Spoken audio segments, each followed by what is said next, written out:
नमस्ते। Divine journey में आप सभी का स्वागत है। आज के रामायण का प्रसंग है सीता स्वयंवर, यानी कि राम और सीता विवाह। वाल्मीकि रामायण के अनुसार जब सीता धीरे धीरे युवा होने लगी, राजा जनक को उनके विवाह की चिंता सताने लगी। उस समय जनक ने यह निश्चय किया, मैं धर्मतः अपनी पुत्री का स्वयंवर करूंगा। स्वयंवर के लिए उन्होंने घोषणा की कि जो भी अपने पराक्रम से भगवान शिव के द्वारा दिए गए धनुष पर प्रत्यंचा चढ़ा देगा, उसी के साथ सीता का विवाह कर दिया जाएगा। ऋषि विश्वामित्र को भी उस घोषणा की जानकारी थी, अतः विश्वामित्र भी राम और लक्ष्मण को लेकर वहां आए। उन्होंने राजा जनक से उन दोनों को धनुष दिखाने के लिए कहा।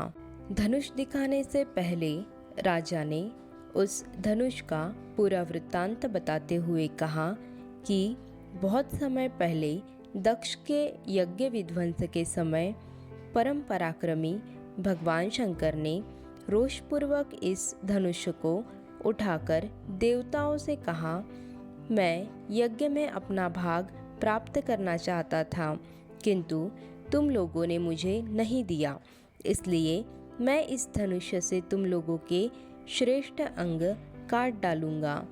इसे सुनकर शिव के क्रोध से भयभीत देवतागण भगवान शिव की स्तुति करने लगे, जिससे वे प्रसन्न हो गए। प्रसन्न होकर उन्होंने इस धनुष को देवताओं को अर्पित कर दिया। देवताओं ने इस धनुष को जनक के पूर्वज महाराज देवराज के पास धरोहर के रूप में रख दिया। भगवान शंकर का यह धनुष इतना भारी था कि किसी से भी पूरा प्रयत्न करने पर भी यह हिल नहीं पाता था।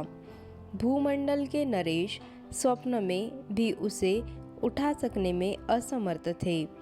इस धनुष को पाकर जनक ने भूमंडल के राजाओं को आमंत्रित करके उपरोक्त घोषणा की।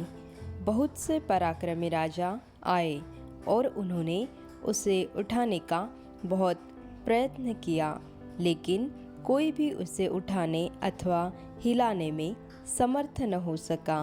पूरा वृत्तांत बताने के बाद जनक ने विश्वामित्र को धनुष दिखाते हुए कहा कि ये वही धनुष है जिसका जनक वंशीय नरेशों ने सदा पूजन किया है। उन्होंने ऋषि से उसे उन दोनों राजकुमारों को दिखाने का अनुरोध किया। तब विश्वामित्र ने राम से उसे देखने के लिए कहा। राम ने उनकी आज्ञा का पालन करते हुए उसे देखा और स्वयं ही कहा, मैं इसे उठाने और इस पर प्रत्यंचा चढ़ाने का प्रयत्न करूंगा।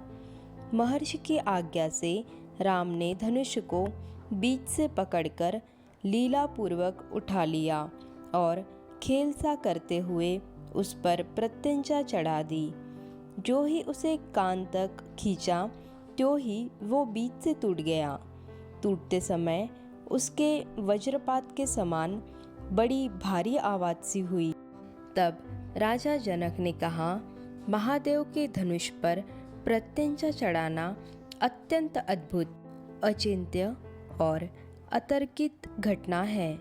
मेरी पुत्री सीता दशरथ कुमार राम को पति के रूप में प्राप्त करके जनक वंश की कीर्ति का विस्तार करेगी।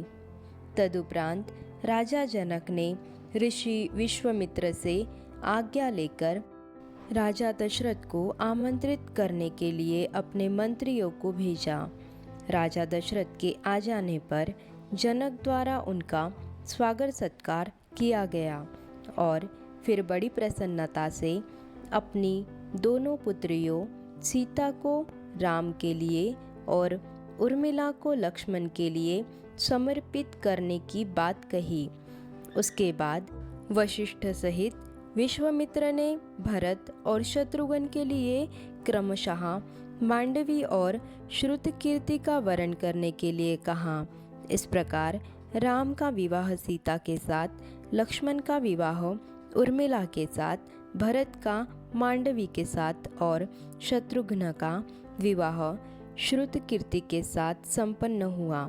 चारों पुत्रों का विवाह संपन्न हो जाने पर राजा दशरथ ने विदेह राज मिथिला नरेश से अनुमति लेकर अपनी राजधानी अयोध्या के लिए प्रस्थान किया। आशा करते हैं वीडियो आपको पसंद आया होगा। वीडियो को लाइक, शेयर और सब्सक्राइब करके कमेंट ज़रूर करिएगा।